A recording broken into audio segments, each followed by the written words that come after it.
Saludos queridos estudiantes, soy Holger Pinto, profesor de la especialidad de Ciencias Sociales, y me incorporo a la familia del Colegio Magda Portal.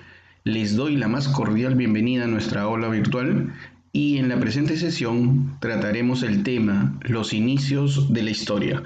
El propósito de nuestra clase es dar a conocer algunas explicaciones históricas del Paleolítico, Neolítico, como el proceso de poblamiento de América y sus consecuencias. Pero conoceremos en esta oportunidad mucho más sobre la historia y la historiografía. Bueno, vamos a dar inicio entonces a nuestro tema y invitándolos a ustedes a repasar o conocer los conceptos sobre lo que sería historia. Y la verdad es que el concepto de historia es sumamente interesante que nosotros analicemos, ya que la historia vendría a ser, si le vamos a dar algún concepto etimológico, vendría de un origen griego y significa información obtenida mediante una búsqueda. En tal sentido, se refiere a un proceso en el cual nosotros vamos a indagar, conocer información que puede ser muy anterior o muy reciente. La historia vendría a ser una ciencia social. Como ciencia social, busca comprender el quehacer del ser humano. Este quehacer, a través del tiempo, va a poder integrar a otras especialidades justamente a su desarrollo. El padre de la historia se le denominó a Heródoto, ¿sí? Y también Tesúcides es otro griego que se dedicó a hacer historia en la antigua Grecia. Dicho esto, hay que decir que como objetivo principal entonces de la historia como una ciencia social es estudiar el pasado de nuestra humanidad. Nos permite conocer a nosotros cómo es que se fueron organizando y se fueron realizando diferentes actividades en diferentes lugares del mundo también. Y es por eso que su relación, por ejemplo, con la geografía también es muy importante. Nos va a permitir a nosotros conocer cosas como el desarrollo del lenguaje, el pensamiento, manifestaciones artísticas, tecnológicas, que se van a dar en diferentes lugares de nuestro planeta, desde el momento en que el ser humano surge como tal. Por eso es que antes de ser humano de su existencia se le denomina prehistoria. La historia nos sirve para razonar y comprender, para entender lo que nos ha sucedido en el pasado y cómo nosotros podemos utilizarlo para un futuro. La historia como ciencia social entonces tiene todo un rigor científico. Va a empezar con una hipótesis, un historiador obviamente va a escoger un rango, un espacio donde quiere investigar sobre algo y se va a hacer algunas preguntas. Segundo, va a conocer mucho más sobre ello porque está investigando el tema. Va a buscar fuentes y sobre las fuentes vamos a conversar ahora. Fuentes primarias, secundarias, fuentes importantes que le van a permitir fundamentar las ideas de la investigación que tiene. Ese estudio de fuente permite analizar la confiabilidad de su investigación y por último va a tener conclusiones de lo acontecido a través de la historia.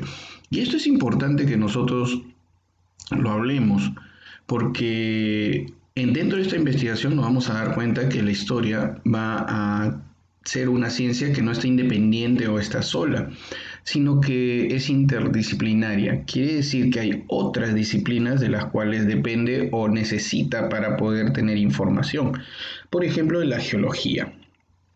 Gracias a la geología puede determinar la antigüedad de diferentes espacios de la Tierra y saber si se han producido dentro de ellos se puede tener algún hallazgo arqueológico, pero le da mucha información de la data del tiempo en el cual se ha realizado alguna actividad del ser humano.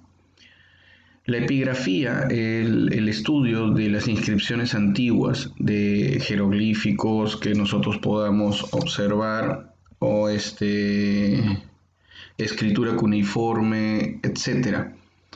Otro tipo también se puede observar, como por ejemplo en el Perú se argumenta mucho de que nuestros amigos los moche escribían dentro de los payares, bueno, en la parte externa de los payares. También la historia se apoya en la numismática, la cual se ocupa de hacer el estudio de las monedas y medallas antiguas. En estas herramientas nosotros vamos a tener mucha información sobre lo acontecer de nuestro pasado. Por eso es que recaban una información rica de primera mano como fuente primaria de lo que ha acontecido. Con el paso del tiempo, los billetes también van a cumplir una función de la misma magnitud. La arqueología, que se encarga justamente de recabar información con los restos materiales que nos han dejado los antiguos seres humanos que han vivido dentro de algún espacio geográfico. La paleografía estudia documentos antiguos que nos pueden dar información a través de estos mismos datos, generalmente o bibliográficos o con información grabada, etcétera, que podamos tener. Y la paleontología, que estudia los seres vivos de una época más antigua que la del ser humano y de los cuales van a observar lo que serían los restos fósiles. Todas estas ciencias, incluyendo también, por ejemplo, la geografía, que nos puede ubicar en un lugar determinado del planeta, van a ser pieza clave para el desarrollo de la historia. Y es por eso es que se considera que es una ciencia interdisciplinaria, porque no solamente se va a basar la historia o va a trabajar independientemente. Dicho esto, la historia tenemos que entender nosotros que está basada o fluye de un lugar, y este fluir es por eso de donde sale el término de fuentes. Es de donde nosotros emanamos con la información que necesitamos para enriquecer la historia. Yo les he querido colocar acá unas fotografías, por ejemplo, del arqueólogo Walter Wolde, que es el que se encarga de la investigación del Centro Arqueológico Garagay, aquí en el distrito de San Martín de Porres, en el cruce de la Avenida Universitaria con Angélica Gamarra. Podemos decir muchísimas cosas, como por ejemplo que observamos nosotros allí, que hay figuras de la época en la que nosotros siempre hablábamos de los Chavín, que están en la ciudad de Lima. Lima era el centro de esta zona, de la cultura que nosotros tenemos, y hay mucha investigación sobre denominar a esta cultura como Manchay. Todavía no hay un tema exacto sobre ello, pero el hecho de ir, investigar y ver estas fuentes primarias que son frisos en las paredes de lo que normalmente le llamamos Huaca, pero que no es Huaca, es un centro arqueológico en este caso, o un sitio arqueológico, nos da la información de cómo vivían ellos, de qué actividades hacían en este lugar, y descubrimos que es un lugar de ceremonias. Por eso es tan importante las fuentes que llamamos primarias, las fuentes que existieron en el lugar, en el momento en que las personas vivieron ahí, que esa hace una gran diferencia. Y ahora vamos a tratar de conversar sobre ellas. Las fuentes van a ser divididas de acuerdo a su relación en el tiempo. Si han sido recabadas en el momento o durante la actividad, se llaman primarias. Si son producto de la interpretación de otra persona, se denominan fuentes secundarias. Esta división es muy importante porque cuando cogemos cerámicos, cuando vemos Machu Picchu, estamos hablando de fuentes primarias porque se hicieron en ese momento y quedan hasta el día de hoy mostrándonos información de esas épocas. Lo que pasa con las fuentes secundarias es que a veces pueden ser manejadas, pueden ser variadas, o pueden tener, si son por ejemplo de un cronista, una idea determinada y que no es exactamente rigurosa con lo que nosotros queremos investigar. Según el tipo de información se va a dividir en orales, en materiales, en escritas o en audiovisuales. El tipo de información proporcionada por las fuentes nos va a permitir a nosotros tener información tecnológica de cómo desarrollaron su tecnología. Sabemos que los Caral utilizaron, por ejemplo, mecánica de fluidos. Gracias a esa información que tenemos, nos va a dar información cultural, qué conocían ellos, cómo se desarrollaban, tocaban música o no lo hacían. Información sociopolítica, cómo se organizaban. Información económica, que cómo es que ellos mantenían los procesos dentro de la administración de los lugares en los que se han encontrado. Ahora, en el tema de la validación y confrontación de las fuentes, es que es más importante encontrar una fuente primaria que una secundaria. Por ejemplo, esta es una fotografía del trabajo que se tenía en los campos más o menos en los años 1900, 1920, 1915, y esta es una pintura de cómo se decía que era el trabajo. Entonces, esta es una apreciación de alguien, mientras que esta es una fotografía que nos dice exactamente cómo era el trabajo. Nosotros podemos deducir que esta es una percepción de alguna persona sobre algún hecho que se está sucediendo. No exactamente va a ser lo mismo.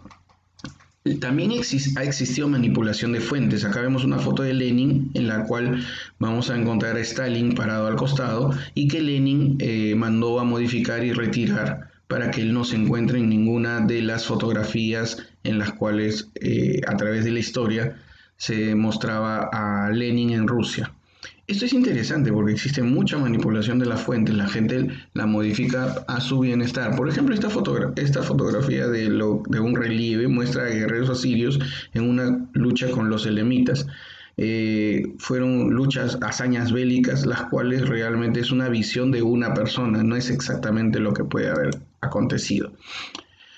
Ahora sí, vamos a hablar de lo que sería el tiempo. El tiempo para la historia es importantísimo y está basado en dos formas, el tiempo cronológico y el tiempo histórico.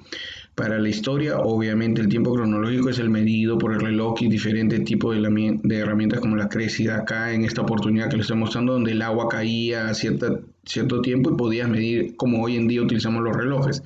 Pero el tiempo histórico es el tiempo que habla sobre cambios o permanencias y nos hablan de etapas específicas que se han realizado en un momento histórico. Los calendarios han permitido, por ejemplo, a diferentes culturas organizarse y darle un tiempo determinado a cómo se estaban dando los aconteceres. Por ejemplo, los mayas, los caral tenían también el tiempo a través de este Intihuatana muy antiguo y tenemos en Chanquillo a antiguos pobladores peruanos que organizaron los equinoccios que se daban a través de la salida del sol y entrada y así podían ver las horas, por ejemplo, del día que nosotros teníamos. Esto es interesante ir observando porque de esa forma nosotros vamos a poder conocer un poco más de cómo se organizaban los tiempos en el antiguo Perú y en el antiguo mundo. Por último, ya para concluir esta sesión de clase que nosotros tenemos, es que la historia se va a organizar en base a esto, a los tiempos y a partir de etapas. La clasificación más común que nosotros vamos a tener es, por ejemplo, dividir a la historia en edad antigua, que estamos hablando de alrededor del año 3200 a.C. y que finaliza en el 476 después de Cristo, con la caída del Imperio Romano de Occidente. Luego tenemos, y esa sería la edad antigua, ¿ok? Antes de ello, entonces estamos hablando de lo que sería edad o arcaica o prehistoria, podemos conversar de muchos términos. Luego tenemos Edad Media, la cual empieza justamente en el 476 después de Cristo y termina en 1453, cuando el caso sea de que los turcos otomanos se apoderan de Constantinopla, que era la capital del Imperio Romano de Oriente, o también se puede considerar en 1492 con la llegada de Colón a América. Luego tenemos lo que sería la Edad Moderna. ¿Okay? En esta Edad Moderna, que la vemos un poco pequeña, finaliza en 1789 con la Revolución Francesa. Y por último tendríamos a la Edad Contemporánea, que es desde la Revolución Francesa hasta nuestros días. Esta forma de clasificar nos va a permitir a nosotros tener una organización de toda nuestra historia y nosotros durante estos 5 años que tú vas a tener en la escuela, en el colegio, vas a conocer cada vez un poco más de estas etapas. En el Perú también se clasifica, hay época prehispánica y luego lo que sería la época hispánica y lo que sería la época republicana. Bueno, solamente concluyo pidiéndote que realices una línea de tiempo con los hechos más importantes e interesantes de tu historia familiar antes y después de tu nacimiento y que escribas tu opinión sobre cada uno de ellos. Espero que te haya gustado esta sesión y quedamos para una próxima. Nos vemos, estudiantes.